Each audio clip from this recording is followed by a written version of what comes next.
Hello there guys! For this vlog, ito naisipan kong i-vlog ngayon kasi nang lumabas ako ng bahay, ay ito yung bumungad sa akin, yung magagandang combination ng ating mga grafted bougainvillea. Katulad po nito, ayan magkakatabi po sila. Milo batik, parang kulay orange or peach, tapos kulay white, si Baraka white, tapos dito kulay violet, si Bella. Ayan, 'di ba magandang combination po sila? Peach, white and violet. Nasa isang puno lang po sila. Grafted bougainvillea po ito. Ayan, nagandahan lang po ako sa sangan na to kasi magkakatabi. Pare-parehong masipag mag-flower tapos iba-ibang kulay. Yan, kahit dito mo tingnan, maganda siyang tingnan, 'di ba? Pero ito single lang po siya, Milo batik lang, single lang. Walang katabi na ibang kulay na ganito. So hanap pa tayo dito ng ganito na halos parang isang sanga na tabi-tabi yung iba-ibang kulay. Ayan, ito po. Ayan, maganda rin tingnan. Ito naman po parang light violet, tapos light pink, tapos dark violet. Ayan. Parang sa isang puno po yan ay makikita nyo. Ayan, crafted din po ito. Tapos, ganyan po yung bulaklak niya. Sama-sama sa isang puno, light pink, light violet, tsaka dark violet. O, diba magandang combination? So, hanap pa tayo dito. Ayan, ito naman po, combination ng white at tsaka violet. Pero tricolor po ito. Violet na parang may white yung bracts niya. Ayan, ganyan po sila. Sa isang paso lang din po yan. Isang puno lang din po yan. Yan, ganyan po yung combination niya. Then, ito pa po, maganda rin po yung combination ng mga kulay niya. Ayan, Putri Kihora. Parang violet siya na may touch of white din. Ayan, tapos may kasama siyang kayata. Tapos may golden peach. Tapos may white dito. Green leaf and then variegated. Tapos may Hatro Mandawi. And merong, kayata purple. Ayan, sa isang puno lang din po yan. And then meron pala pa siyang glossy brisa dito. Ayan, so pag tiningnan mo dito, ayan, yung kanyang combination, isang puno lang din po yan. O lalo dito,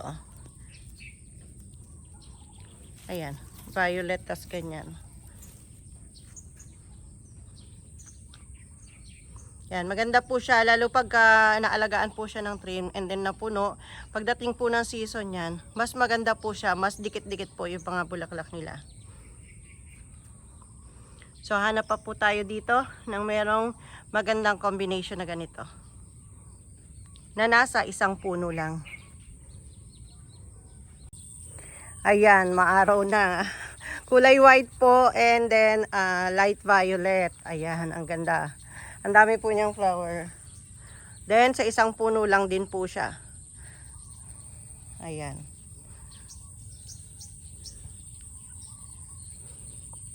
Ganda ng combination, 'di ba? Kaya lang di ko na sundan ng trim, may mga sangang humaba. So, trim lang ang kailangan niya.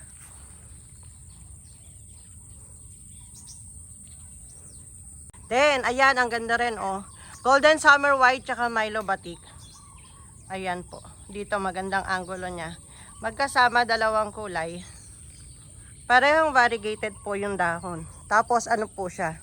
Isang puno lang din po siya.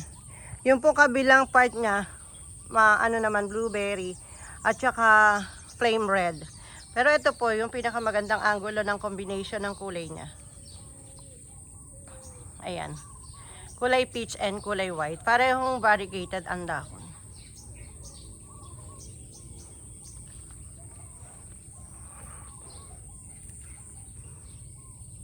Yan, ganda niyan tingnan. And then ito pa, white naman po siya and then red. Ayan. Tapos may kasama pong light pink sa gabi doon. Yan. Then isang puno lang din po ito ah. Ayan, yung color combination niya.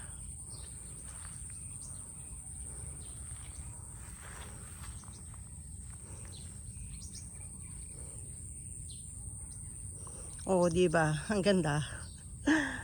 Ang ganda, ang ganda.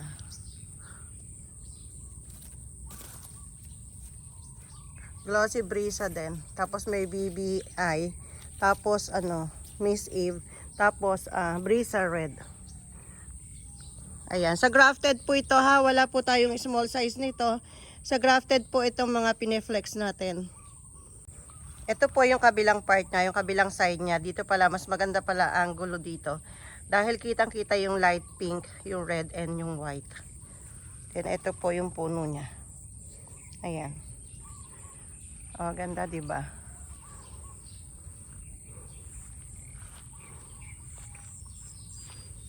Then ito pa isang maganda.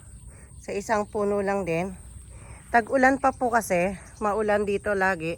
Kaya hindi pa kagandahan sila. Pero pag nag-summer po, pagka nagtag-araw, mas magaganda po ang mga bulaklak nila, mas puno. Mas maraming bulaklak. Less dahon kang makikita.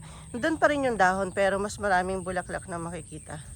So ayan din po yung combination niya. Sa isang puno lang po. Ganyan po ang combination. Ayan. And then ito pa po. Isang puno lang din po ito nakakawa. So ayan po yung kanyang combination. Milo Batik and then Bella.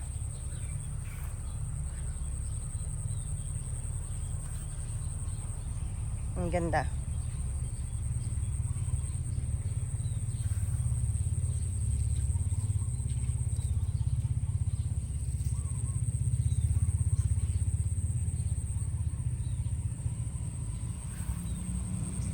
Ang ganda talaga ni Milo Batik.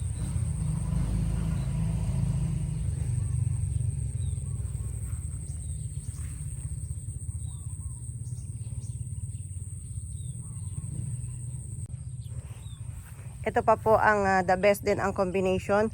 White and red. Miss Eve then and Brisa red.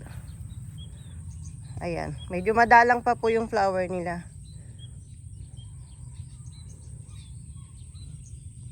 Then ito talaga maganda. Ang Hawaii white and Hawaii purple po na pinagsama sa isang puno. Hawaii white and Hawaii purple. So ganyan po sila. Ito pong variety na to ay laging may flower. Madalang ko pong makita na kokonti yung flower nila pero hindi sila nasisiro. Meron kokonti pero hindi nasisiro. Yan, year round po ang blooms nila. Then variegated yung dahon. Ang ganda po ng ano, combination. So that's all for today's vlog. Ayan, thanks for watching po. At hindi na natin nadagdagan yung combination natin dahil nagmamadali na tayo. And then sa susunod nating mga vlog ay hahanap pa tayo ng mga may magandang combination. Yan, to naman blueberry po. Tsaka Bella, pareho silang violet. Pero magkaiba yung dahon nila. Yan. Pero the best pa rin yung unang combination na nakita natin. Yan. Thanks for watching po. Bye!